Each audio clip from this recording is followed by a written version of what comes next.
Good evening. Praise the Lord.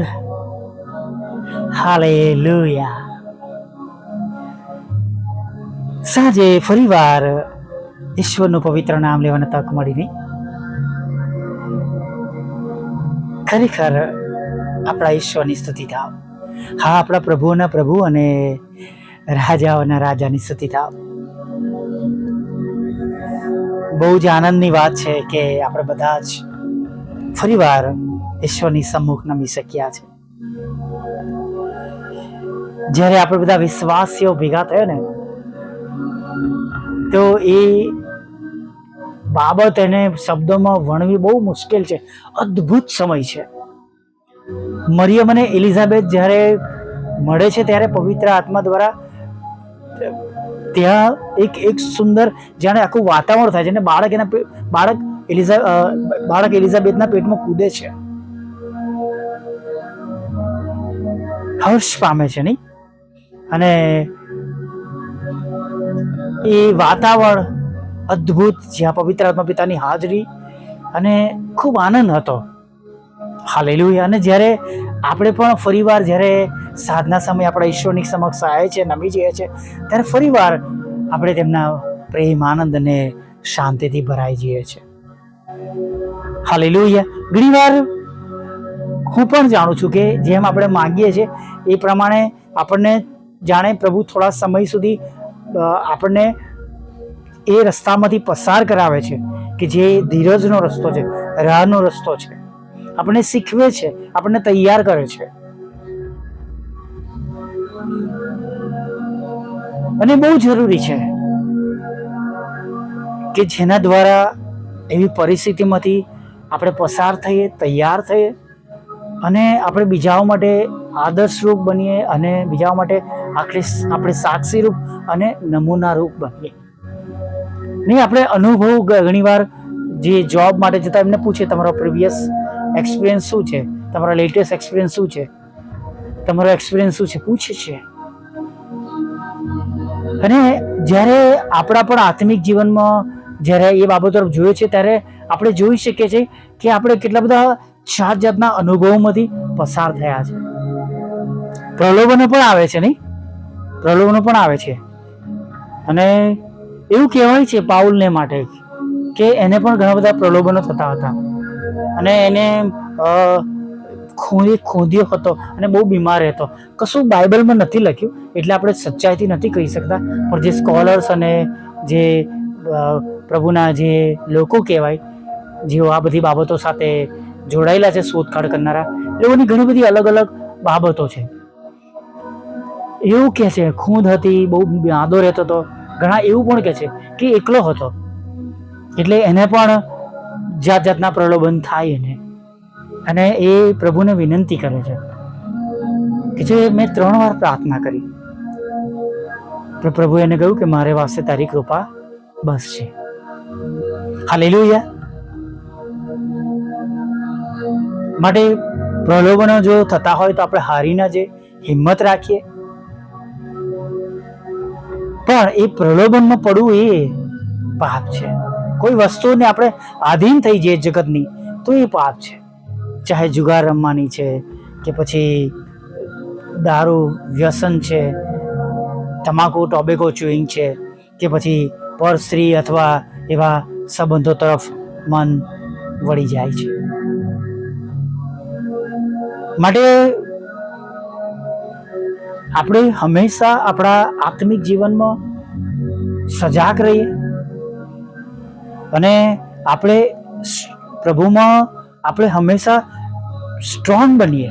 પ્રભુ પાસે આપણે હંમેશા હિંમત માગીએ, બળ માગીએ, દરેક પ્રશ્નોની સામે ટકી શકીએ.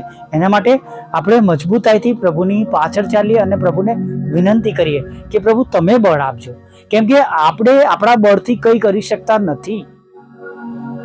ઈશ્વરની સહાય વગર આપણે કશું નહીં કરી શકતા.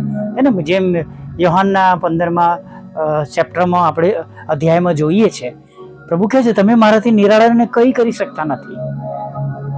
અને માટે દરેક બાબતને માટે જ્યારે મારે તમાકુ છોડવાની હતી ત્યારે મેં એ જ નાની પ્રાર્થના કરી કે પ્રભુ હું તો નહીં પણ તમે મને મદદ કરો.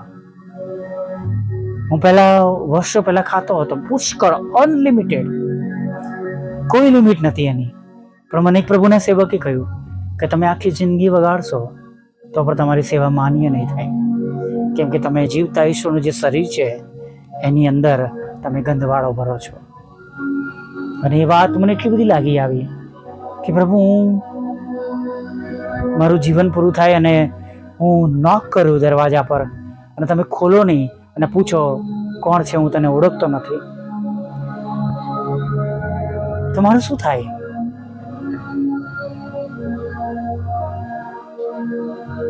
અને મેં એ દિવસે એને મૂકી દીધી પડીકીને. ઘણા વર્ષોની હેબિટ હતી. હું બહુ નાનો હતો, 16-17 વર્ષ, કદાચ 16 વર્ષનો હોઈશ, અને ત્યારથી હું ટોબેકો ખાતો હતો.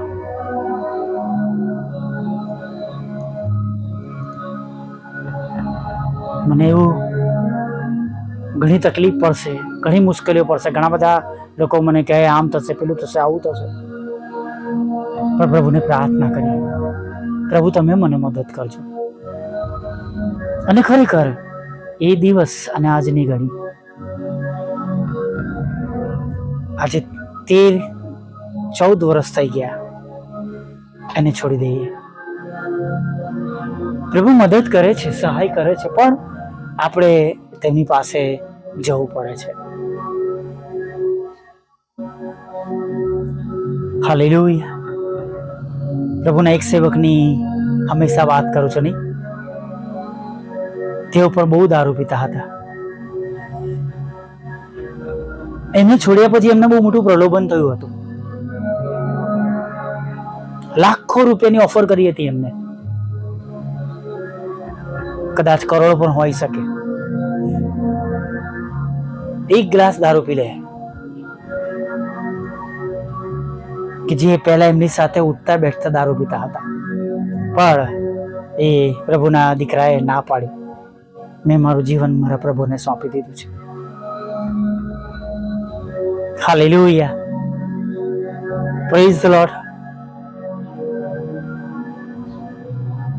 અને ખરેખર મિત્રો, આપણું શરીર એ જીવતા ઈશ્વરનું સ્થાન છે. આવી બાબતો જ ખરાબ છે એવું નહીં, પણ ખરાબ વિચારો પણ ના હોવા જોઈએ, ઈર્ષા પણ ના હોવી જોઈએ, અદેખાઈ પણ ના હોવી જોઈએ, લોભ પણ ના હોવો જોઈએ. કોઈના માટે ખરાબ વાતો કરવી એ પણ ઈશ્વરના ધોરણની બહારની વાત છે. આપણે આવા બધા બાબતો જોઈએ છે, પણ એના સિવાય એટલી બધી બાબતો છે કે જે દારૂ પીવાના વિચાર કરવા બરાબર જ છે. કેમ કે પાપ એ પાપ, સઘળા પ્રકારનું પાપનું એનું મૂલ્ય મોત છે. આપણે કદાચ કે ભાઈ હું ચોરી નહીં કરતો, વ્યભિચાર નહીં કરતો, પણ દારૂ પીઉં છું, કે જુગાર રમું છું, કે જુઠ્ઠું બોલું છું, અથવા કોઈનું ખરાબ કર્યા કરું છું, ખરાબ વિચારું છું. ઈશ્વરની દ્રષ્ટિમાં જે ભૂંડું છે, હું એ જ્યારે કર્યું છું ત્યારે હું ઈશ્વરના બાળક તરીકે નથી હોતો. તેમની પ્રેઝન્સમાંથી હું દૂર ચાલ્યો જાઉં છું. આપણે ઘણી વાર આપણે બાઇબલમાં જોઈએ છે ને, ઈશ્વરનો આત્મા ચાલ્યો ગયો, ઈશ્વરનો આત્મા ઉમરે ચાલ્યો ગયો, ઇઝરાયલમાંથી ઈશ્વરનો આત્મા ચાલ્યો ગયો, ઇઝરાયલની વચ્ચેથી ઈશ્વરનો આત્મા ચાલ્યો ગયો. અને ઘણા બધા પ્રશ્નો, દુઃખો, મુશ્કેલીઓ આપણા ઘરોમાં એટલા માટે પણ આવે છે કે આપણા ઘરોમાંથી ઈશ્વરનો આત્મા ચાલી જાય છે. હું કોઈક એવી બાબતોને લઈને ખરેખર પ્રાર્થના કરું છું. હું પોતે પણ દુઃખી છું જ્યારે અમુક બાબતો ન બનવાની બની જાય છે. ચોક્કસ પ્રભુ માફ કરે છે, પણ ઘણી બધી વખત એવી બાબતો મનને અથડાયા કરે છે. જગત તો ભૂલતું નથી, પ્રભુ ભૂલી જાય છે, પણ આપણે તપાસ રાખીએ. પ્રલોભનો આવશે, જાત જાતની બાબતો આવશે, પણ આપણે એનાથી દૂર રહીએ. અને જુઓ, ઈશ્વરનો આશીર્વાદ જીવનને, કુટુંબને, પરિવારને અને સગળું બદલી નાખશે. હાલેલુયા. Praise the lord. હવે એક નાની પ્રાર્થના સાથે દિવસના અંત ભાગમાં આગળ વધીએ.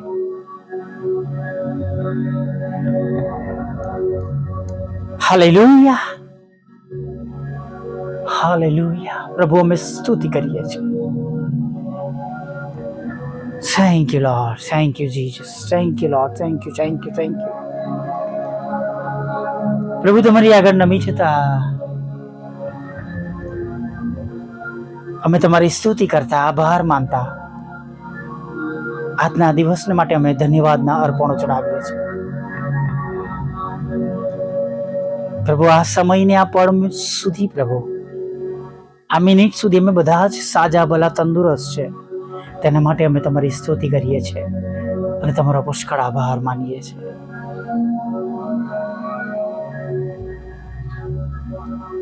આભાર માનીએ છીએ પ્રભુ, સ્તુતિ કરીએ છીએ પ્રભુ, આનંદ કરીએ છીએ પ્રભુ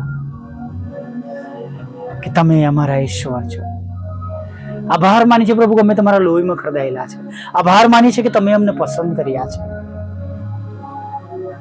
અને પ્રભુ, વિશ્વાસ કરીએ છીએ કે તમારા આશીર્વાદોમાં કોઈ ખેદ મિશ્રિત નથી.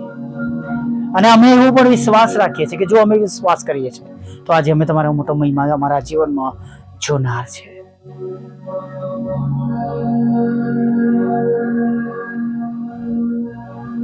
પ્રભુ, તમારી આગળ નમ્યા છે ત્યારે પ્રાર્થના કરીએ છીએ કે જેઓને હજી સુધી તમારું નામ મળ્યું નથી, જેમના ઘરોમાં કદી તમારી વાત થઈ નથી, જેમને તમારી ઓળખ મળી નથી, એવા ઘરોમાં પ્રભુ તમારી ઓળખ મળે, તેમનો બચાવ થાય, તેમનું જીવન બદલાઈ જાય અને પ્રભુ તેમનો ઉદ્ધાર થાય એવી પ્રાર્થના કરીએ છીએ. પ્રાર્થના કરીએ છીએ જેમને શેતાને ગેરમાર્ગે દોર્યા છે, ખરાબ વાતોમાં, ખરાબ બાબતોમાં, વ્યસનોમાં, કુટેવોમાં, સંબંધોમાં, સંગમાં. કૃપા કરીને, દયા કરીને પ્રભુ એવા લોકોનો નાશ ના થાય, તેમનો બચાવ થાય માટે પ્રભુ સર્વ પ્રકારની ખરાબ બાબતોમાંથી તમે એમને છુટકારો આપો, છોડાવો. તમારા દરેક સેવક સેવિકાની પ્રાર્થનાઓ, વચનો, સ્તુતિ આરાધના દ્વારા પ્રભુ તેમના હૃદયો બદલાય, તેમના સુધી પહોંચે, તેમના કાનમાં પડે અને પ્રભુ તેઓ પાછા ફરે તમારી ગમ અને તેમનો નાશ ના થાય એવી અમે હૃદયથી પ્રાર્થના કરીએ છીએ. પ્રભુ, પ્રાર્થના કરીએ છીએ કે જેઓ માંદગીના બિછાના પર છે,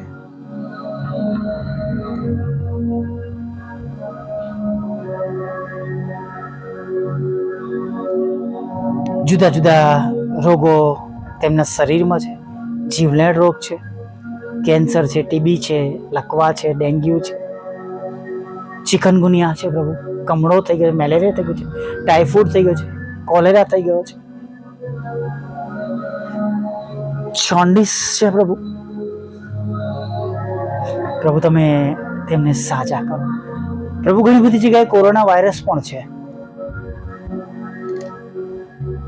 તે રોગોમાંથી પીડાતા હોય, અકસ્માત થયો હોય, એક્સિડન્ટ થયો હોય, લકવાત હોય, કોમામાં છે પ્રભુ, અમે તમારું પવિત્ર લોહી તેઓના પર લઈએ છીએ અને જેઓ આ સંગતમાં છે અને પ્રભુ વિશ્વાસ કરે છે કે તમારા નામમાં તેઓ સાજા થાય તો તેઓ અત્યારે તમારો મહિમા જોવે એવું તમે થવા દો. તેઓ સંપૂર્ણ સાજા થઈ જાય તેમના તમામ રોગોમાંથી પ્રભુ, એવી અમે પ્રાર્થના કરીએ છીએ.